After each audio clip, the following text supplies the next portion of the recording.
جو بوسیدہ ہو گئیں یا گر گئیں تو اس وقت کے لوگوں نے دیکھا تو واقعی ان کے کفن میلے نہیں تھے۔ تو ہمیں بھی ان عظیم ہستیوں میں، ان عظیم اصحاب باوقار میں ان جیسا ایمان عطا فرمائے کہ ایسا ایمان جس کی تصدیق خود رسول پاک کریں کہ یہ میرا غلام ہے۔ اور غلامی کا مذہبی تاب ہے کہ جب رسول کہیں، ہم نہیں، رسول ریکمینڈ کریں، سند دیں کہ یہ میرا سچا غلام ہے، یہ میرا سچا دوست ہے، یہ میرا سچا چاہنے والا ہے، جو میرے لیے جان و مال قربان کرنے والا ہے۔ تو سفینہ کہتا ہے کہ میں نے جو ہے بازانو بیٹھ کر، جب وہ شیر قریب آ گیا تو میں نے کہا اے وحشی درندے، اے جنگلی جانور، میں نے تیرا کیا نقصان کیا ہے؟ کیا تجھے اتنی بھی تمیز نہیں ہے؟ کیا تجھے اتنی بھی پہچان نہیں ہے؟ کیا تم اتنے ظالم ہو کہ محمد مصطفیٰ کے غلام کو چیر پھاڑ دو گے اور کھا جاؤ گے اور اپنی خوراک بنا لو گے؟ تو جناب سفینہ کہتے ہیں کہ میں نے دیکھا کہ یوں ہی یہ الفاظ میرے لبوں سے جاری ہوئے اور اس کے کانوں تک پہنچے تو میں نے دیکھا کہ اس شیر نے اپنا منہ جو ہے وہ ریت پر رگڑنا شروع کر دیا، اور تھوڑا سا جب مزید قریب ہوا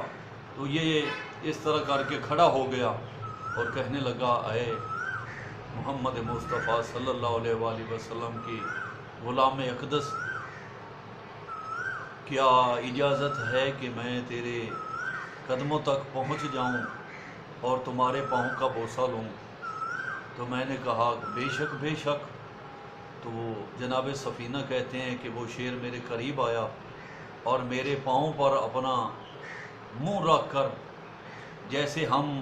سجدہ شکر میں اپنے چہرے کی یہ کروٹ تبدیل کرتے ہیں،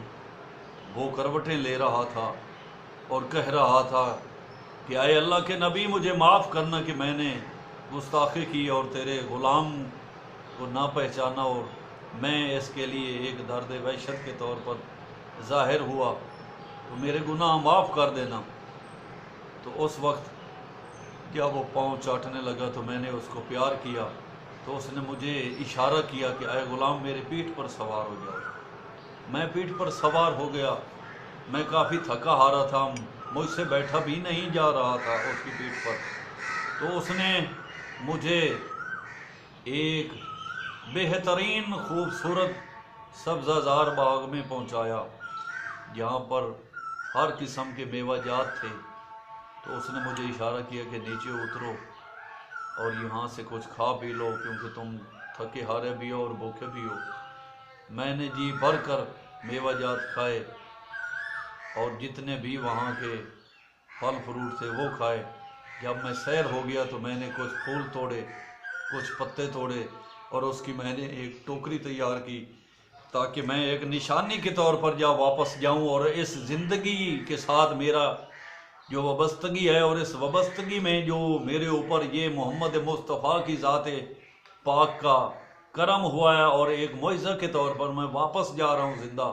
تو یہ ٹوکری اور یہ پھل فروٹ اور اس شیر کا یہ واقعہ جو ہے میں اپنے دوستوں میں جا کر بیان کروں گا کہ آج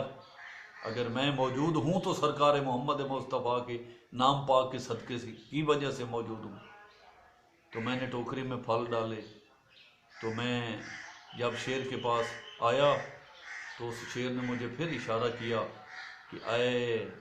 محمد مصطفیٰ کے برگزیدہ غلام، میری پیٹھ پر سوار ہو جاؤ تاکہ میں تجھے تمہاری منزل تک پہنچا دوں۔ تو میں سوار ہوا، شیر نے مجھے دوبارہ سمندر کے کنارے لایا اور میں نے نیچے اتر کر دیکھا تو دور سے ایک بحری جہاز نظر آیا۔ تو میں نے ان کو آواز دی، وہ کافی دور تھے لیکن سرکار محمد مصطفیٰ کی ذات پاک کے صدقے میں اور ان کے نظر و کرم سے اور ان کے فضل و کرم کی وجہ سے میری آواز ان تک پہنچی۔ تو انہوں نے مجھ سے دور سے پوچھا کہ اے بندہ خدا، ہم تو تیرے پاس اس لیے نہیں آ رہے اور ہم پریشان ہیں اور حیران ہیں کہ تو شیر کی سواری کر رہا ہے، تو انسان نہیں تو جن ہے۔ تو میں نے بانگ دوہل کہا، اے بندہ خدا، میں نہ جن ہوں نہ فرشتہ ہوں، میں اس بات پر فخر کرتا ہوں کہ میں محمد مصطفیٰ کا ایک حقیر سا غلام ہوں اور ان کی دہلیز پر سربا سجود کرنے والا ہوں۔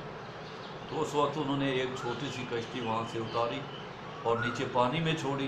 وہ کشتی مجھ تک پہنچی اور میں اس میں سوار ہوا، اور سوار ہو کر جب مدینہ پہنچا تو سرکار محمد مصطفیٰ مسجد نبوی میں خطبہ توحید بیان کر رہے تھے۔ میں یوں ہی اندر گزرا تو سرکار محمد مصطفیٰ صلی اللہ علیہ وآلہ وسلم مسکرائے، اور اصحاب باوقار جن کا غفیر مجمع تھا ان میں یہ بلند آواز سے کہنے لگے کہ اے اصحاب باوقار، آج جو غلام میں سفینہ سے ہوا ہے اس کا واقعہ پوچھو کہ جس صدقے سے اس نے آج زندگی کی نجات پائی ہے،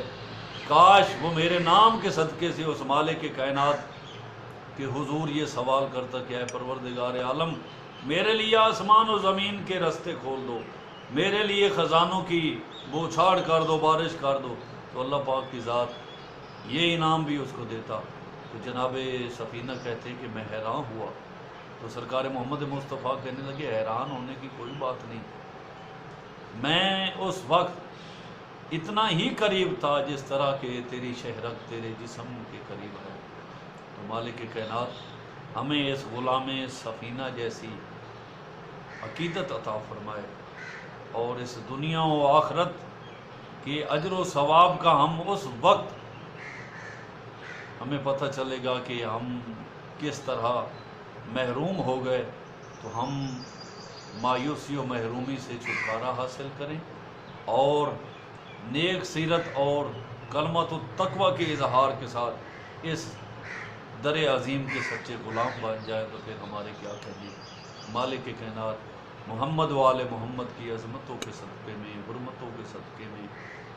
بلکہ میں تو یہ کہوں گا کہ